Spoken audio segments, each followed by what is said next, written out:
এত একজনকে পুড়িয়ে মারা হলো, এর মধ্যে আনন্দে কী আছে আমার মাথায় ঢোকেনি আর কি।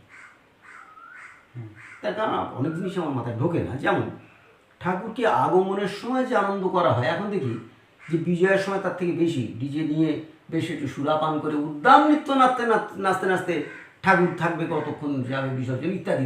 বিসর্জন দিতে পারলে বাঁচি। নমস্কার, জ্ঞান নয়ন চ্যানেলে সকলকে স্বাগত। সবেমাত্র দোল চলে গেল কালকেই, তো আজকে সেই দোলের বিষয়ে আলোচনা করব। উপস্থিত আছেন শ্রী জ্যোতিপ্রকাশ চক্রবর্তী মহাশয়।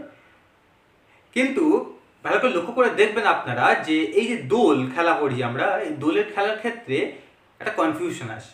বর্তমানে ফেসবুক বা অন্যান্য সামাজিক মাধ্যমে দেখতে চাই, অনেকে বলে বাঙালিদের কালচার দোল, অনেকে বলে না বা হোলি, এবং হোলিটা অনেকে বলে অবাংলা ভাষী কাজের জন্য ইউজ করে। তাহলে এই যে দোল বা হোলি, আচ্ছা ডিফারেন্সটা কি এবং কেনই বা আমরা বাঙালিরা দোল পালন করি, অবাঙালিরা হোলি বলছে কেন? যদি কনফিউশন ওটা ভাগাভাগির ব্যাপারে চলে গেছে আর কি, যদি এই বিষয়ে কিছু মতামত দেন। এই আচ্ছা, আগে নমস্কার জানিয়ে শ্রোতা বন্ধুরা সকলকে নমস্কার। আমরা আলোচনা শুরু করছি দোল হোলি এই ব্যাপারটা। আচ্ছা, শত্রু বইটা দেখেছি রঞ্জিত মল্লিকের সম্ভবত। তো ওখানে একটা ডায়লগ ছিল, বাচ্চাটার বাবাকে তো মেরে দিয়েছিল ওই দুষ্কৃতকারীরা, তো সেই বাচ্চাটা বাবার কাঁধে চড়ে বেড়াচ্ছে, তো তার মা নেই এই অবস্থায় বেড়াচ্ছি বলে, তো বলছে বাবা আমার মা কোথায়, বাচ্চাদের যে প্রশ্ন। তো ওই ভদ্রলোকটা ওই ছেলেটাকে বলেছিল, বাবা আমি তোর মা, আমি তোর বাবা। এখন একটা বাবা কি করে মা হতে পারে? তাহলে কি ভুল? ব্যাপারটা ভুল নয়। ভুলটা হচ্ছে আমরা যদি ভালো করে দেখি, একটা মানুষের বিভিন্ন অ্যাক্টিভিটিস থাকে। তুমি কারোর কাছে পুত্র, আবার কারোর কাছে পিতা হতে পারো, কারোর কাছে ভাই, কারোর কাছে সখা বা বন্ধু। এরকম প্রত্যেক মানুষের আমরা সাধারণত 5টা করে রূপ দেখতে পাই অ্যাক্টিভিটির জন্য। তাহলে তোমার বাবা নাম ধরে ডাকছে, তোমার ছেলে তোমাকে নাম ধরে ডাকতে পারবে না, সেটা উচিত নয়, অনৈতিক। ঠিক সেরকম ওই ক্ষেত্রে হয়েছিল কি, যেহেতু তার মা নেই, তো বাবাই মায়ের অ্যাক্টিভিটিস করছে, রাঁচ দিয়ে বেড়ে খাওয়ানো, যেগুলো মা করে সাধারণত সেইগুলো বাবা করছে। সেই জন্য বাবা বলছে যে আমি তোর বাবা, আমি তোর মা। তাহলে দুটোই, তা হোলি আর দোল দুটো একই জিনিস, বলার তফাৎ হয়ে যাচ্ছে। কীরকম হচ্ছে? হোলি শব্দটা এসছে তো হোলিকা থেকে, হোলিকা দহন, যেটা জানো। আজকে আমরা যে দোল উৎসব করি, দোলটা কিন্তু উৎসব, ধর্মীয় ব্যাপার নয়। এই দোল উৎসব কি সামাজিক একটা উৎসব, একটা তখনকার দিনে যে লোকের মিলনস্থল ছিল, মেলা অর্থাৎ মিলনস্থল, সেই মিলনস্থল একটা দোল উপলক্ষে এসে সবাই মিলে আনন্দ ফুর্তি করছে, চারদিকে একটু মেলা বসলো, সকলে কেনাকিনি, সামাজিক মেলবন্ধন হলো। কিন্তু সামাজিক যা কিছু হয়েছে, এমনকি আমাদের নৃত্য গীত সবই ধর্মীয়ভাবে, ভারতীয় ঐতিহ্য যেটা, সেটা কি, যে প্রত্যেক নৃত্য আরম্ভ হয়েছে কিন্তু কোনো মন্দির থেকে। উড়িষ্যা নৃত্য যেটা হয়েছে মন্দির থেকে, ভারতনাট্যম, যে কোনো কুচিপুড়ি যাই বলি না কেন, নৃত্য থেকে সব কিন্তু মন্দির থেকে আমাদের উৎপন্ন হয়েছে। অর্থাৎ আমাদের আগে কালচার বা সংস্কার বা সংস্কৃতি যা কিছু ছিল সব কিন্তু মন্দির থেকেই হতো। পরবর্তীকালে অন্যরকম হয়ে গিয়েছে আস্তে আস্তে। তো শুধু শুধু মেলা বসলে তার তো কোনো ঐতিহ্য থাকে না, বা কেন মেলাটা বসলো লোকে জিজ্ঞেস করবে। তো পুরোহিত শ্রেণী, আমাদের পুরোহিত শ্রেণী, আমাদের বলছি এই জন্যে যে আমিও তো পুরোহিত শ্রেণীর অন্তর্গত। অনেকে আবার বলে থাকে যে আপনি অব্রাহ্মণদের বলছেন বা অপুরোহিতদের নিয়ে বলছেন, যেন ব্যাপার পড়ে। সেই জন্য আমি নিজের করে ঝোলটা নিয়ে বলছি আমি পুরোহিত একজন। তো সেই পুরোহিতরা কী করলো, রাধাকৃষ্ণকে দুলিয়ে দিল। আচ্ছা, হোলির সঙ্গে বা এই দোলের সঙ্গে রাধাকৃষ্ণের সম্পর্ক নেই, কিন্তু রাধাকৃষ্ণকে ঝুলিয়ে দিয়ে আর দোল দিতে লাগলো, দোল দোলে ঝুলনা করতে লাগলো। আর রাধাকৃষ্ণ দেখেছে যখন, তাহলে কিছু ইনকামও তো হবে ওখান থেকে। তাই সেই হিসেবে একটা টানিয়ে দিয়ে তাতে কিছু পর্যটন কেমন রাস্তা হয়ে গেল, মেলাও হলো, অর্থাৎ সমগ্রটাই একটা অর্থনৈতিক ব্যবস্থার উপর দাঁড়িয়ে আছে। কিন্তু মূল জায়গাটা যদি আমরা দেখি যে কী কাজটা হচ্ছে, সেটা কিন্তু আগের দিন রাত্রেবেলা হয়ে গিয়েছে। আগের দিন রাত্রেবেলা যেটা বন্যুৎসব বলে শব্দটা ব্যবহার করা হয়েছে, বন্যী অর্থাৎ অগ্নি, আগুন, আগুনের উৎসব। সেখানে কি হয়েছে, একটা ছোট্ট ঘর করা হয়, তার মধ্যে ভেড়া তৈরি করে রাখা হয়, জ্যান্ত ভেড়া দেওয়া হয় না, একটা ক্ষীরের অথবা ছানা অথবা যারা অপারগ হয়ে যাচ্ছে তাদের একটা অন্তত পক্ষে পিটুলির তৈরি, চালের গুঁড়োর পিটুলির তৈরি একটা ভেড়া তৈরি করে রাখা হয়, সেটাকে আগুন জ্বালিয়ে দেওয়া হয়। তো এর মূল ব্যাপারটা যেখান থেকে উৎপত্তি, সেটা কি না, শ্রীকৃষ্ণ গোটে গিয়েছিলেন হোলিকা নামে এক রাক্ষসী, হোলিকার পরিচয় নিশ্চয়ই নেই। তাহলে সেই হোলিকা নামে রাক্ষসীটা সে প্রথমে বাছুরের রূপ, পরবর্তীকালে ভেড়ার রূপ ধরে ওই পালের মধ্যে মিশেছিল। তাকে শ্রীকৃষ্ণ যখন তাড়া করে নিয়ে যান বুঝতে পেরে, তো সেটা ঘরের মধ্যে ঢুকে গিয়েছিল। তো সবাই মিলে এই ঘরটা ঘিরে ধরে সেই ঘরটায় আগুন দেওয়া হয়েছিল, আগুন দিয়ে পুড়িয়ে মারা হলো। এই যে একটা অসুর নিধন হলো বা রাক্ষসী নিধন হলো, তার জন্যে যে আনন্দ, সেই আনন্দে পরের দিন এসে সবাই মিলে আনন্দ উৎসব করেছিল, যেটা রাক্ষসী মারা হয়েছে। এই আনন্দ উৎসবটাই আজকের বিকৃত রূপে নানান রকমভাবে হোলি হয়ে যাচ্ছে। তাতে কেউ দারু সেবন করে আনন্দ করছে। এখন ব্যাপারটা হচ্ছে পৃথিবীতে মানুষ বাঁচে আনন্দের জন্য।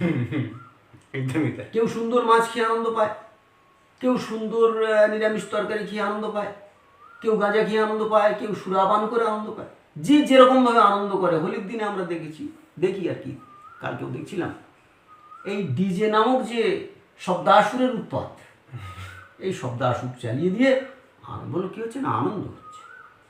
তো এদের আনন্দ বিকৃত আনন্দ হতেই পারে, সেটা আনন্দের জন্য এরা বেঁচে আছে। তা সেই জন্য এই যে হোলি উৎসব বলছে অবাঙালিরা হোলি বলে, ওই হোলিকা শব্দের থেকে হোলিটা এসছে, তাহলে হোলিটাও ঠিক। আর এই যে আমাদের দোলের পরের দিন এই রাধাকৃষ্ণকে বা রাধা শুধু কৃষ্ণকে যে যেরকম পারে দোল দিচ্ছে এটা ঝোলাতে টানিয়ে, এটা দোল, তাহলে দুটো একই জিনিস। মূল ধর্মীয় ব্যাপারটা কিন্তু আগের দিন রাত্রে বন্যুৎসব। তো যখন বন্যুৎসব বললাম, একটা অসুরকে নিধন করা হবে, খুব ভালো কথা, শত্রুকে তো নিধন করতেই হয়। তো সেটাকে তো এমনি মারতে পারত, কিন্তু জ্যান্ত পুড়িয়ে মারা হলো। এই যে বিভৎসতা, এই বিভৎসতাটাকে কেউ মাথায় খেয়াল রাখে না, যে আগের দিন বিভৎস রূপে একজনকে মারা হয়েছে, হোক না সে শত্রু, তাকে এইভাবে যে কষ্ট দিয়ে পুড়িয়ে মারা হলো। অনেকেই বলছেন বা বলেন, বা পুরাণের অনেক জায়গায় উল্লেখ পেয়েছি, যে সেই পোড়া মাংসটা নাকি সকলে আনন্দ সহকারে, উল্লাস সহকারে খেয়েছিল। খাক না খাক সেটা আমার কথা নয়, যার যেটা খাদ্য সে খাবে। কিন্তু এই যে এত একজনকে পুড়িয়ে মারা হলো, এর মধ্যে আনন্দে কী আছে আমার মাথায় ঢোকেনি আর কি।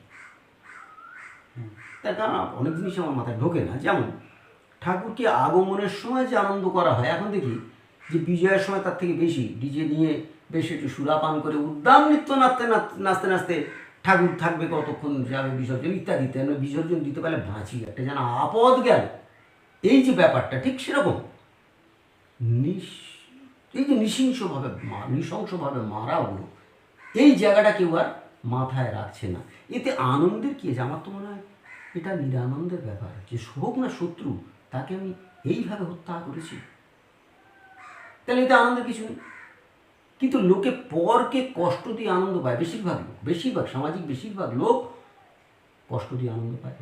সেই জন্যেই এটাকে একটা আনন্দোৎসবে পরিণত করেছে, এক নম্বর কথা। দু নম্বর, সামাজিক, তখনকার দিনে তো মেলা ফেলা বেশি হতো না, এখন তো সব জায়গায় মেলা, সবসময় মেলা। বাড়ি বাইরে দেখছি সেখানে মেলা বসে গেছে, মাছ মাংস ইত্যাদি ইত্যাদি সবজি নিয়ে সেখানে মেলা, নানান টুকিটাকি জিনিস পাওয়া যাচ্ছে মেলা। বাইরে বেরিয়ে দেখি আইসক্রিমের দোকানের মেলা ইত্যাদি ইত্যাদি। আগে তো এইসবগুলো পাওয়া যেত না, তাহলে হাট বা মেলা ছাড়া পাওয়া যেত না। মাঝে মাঝে এইসবগুলো বাঙালির 13 পার্বণ ইত্যাদি ইত্যাদি ব্যাপার ছিল। কিন্তু হোলিকা শব্দটা ওই হোলির থেকে, হোলি যে শব্দটা এসছে ওই হোলিকা দহন থেকে এসছে, এবং এর পিছনে নৃশংসতা আছে। যেমন ফুটবল খেলাটা কী হয়েছে না, ইউরোপিয়ান কান্ট্রিতে সব দেশেই ছিল প্রায় যে রাজাকে যদি হারিয়ে দেওয়া যায়, সেই পরাজিত রাজার মুন্ডু ছেদন করা, তো তার মুন্ডু নিয়ে এসে তখন ওই ফুটবলের মতো খেলা খেলি হতো। তার থেকে পরিবর্ধিত পরিমার্জিত রূপ আজকের ফুটবল। আমরা যখন ফুটবলে পা দিই মনে করি না কিন্তু সেই গেন্ডুকি খেলার থেকে আজ ফুটবলটা এসছে।